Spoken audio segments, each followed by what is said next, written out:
Maayong adlaw sa tanan. Let's have another set of Cebuano expressions with short conversation. We've learned, used, and heard these phrases many times before, but today, let's practice them in different real life situations. You can be the speaker or a listener in this conversation. The goal is to understand the conversation you're part of. Let's start. First, greetings. So, maayong buntag. It means good morning. Maayong udto. It means good noon. Maayong hapon. It means good afternoon. And maayong gabi.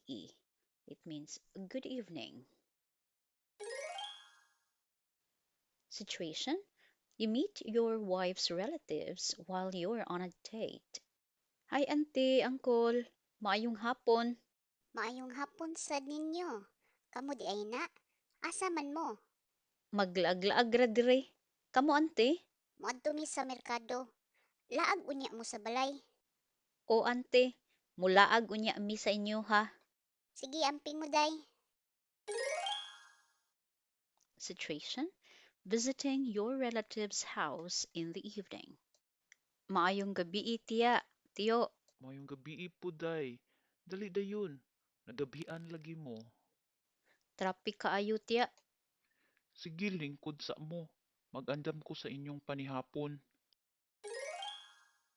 Situation: arriving at the birthday party of your wife's niece. Maayong gabi sa tanan. Maayong gabi ipod. Salamat sa pag-ari ninyo. Asa man ang nag-birthday?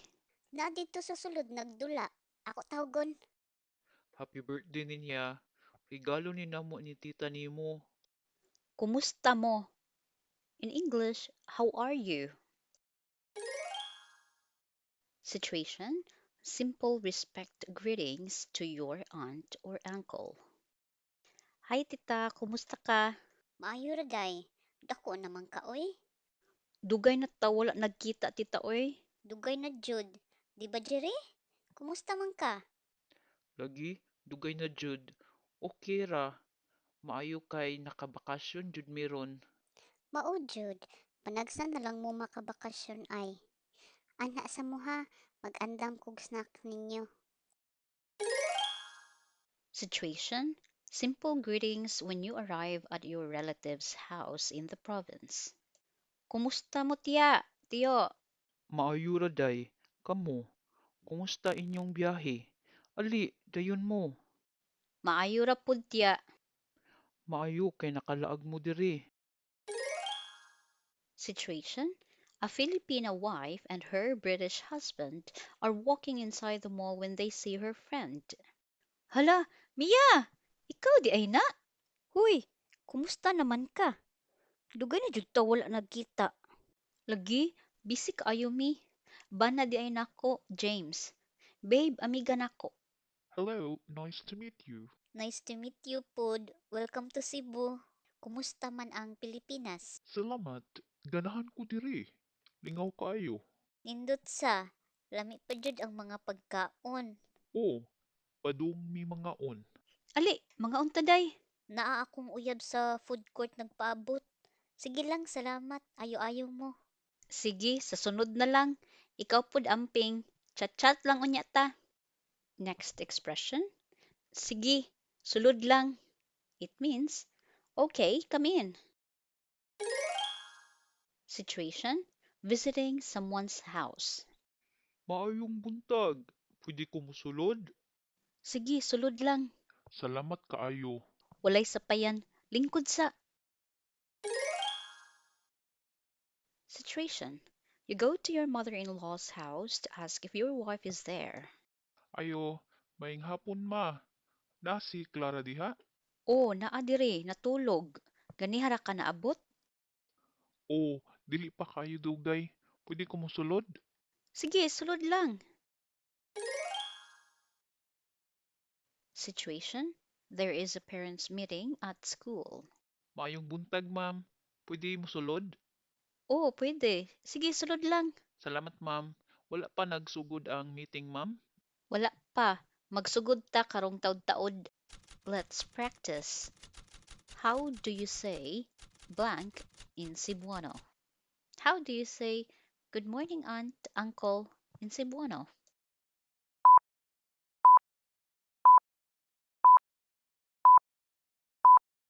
Maayong buntag, tiya, tiyo. How do you say good evening to mom in Cebuano?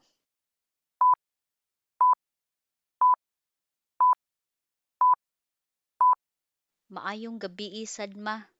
How do you say good afternoon to all in Cebuano?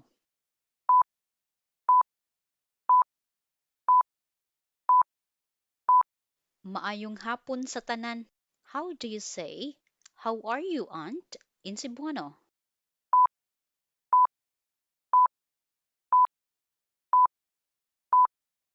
Kumusta ka, tiya? How do you say how are you with soft tone in Cebuano?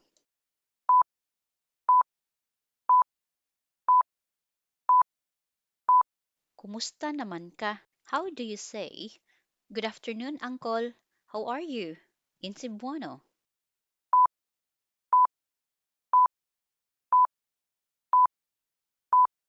Mayong hapon, tiyo.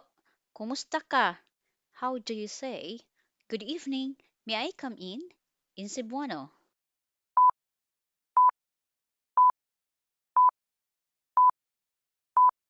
Maayong gabi, pwede ko musulod? How do you say okay, come in Cebuano?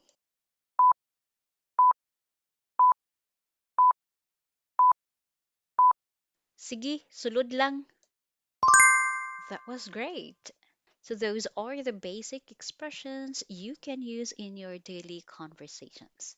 Keep practicing and review our expressions today.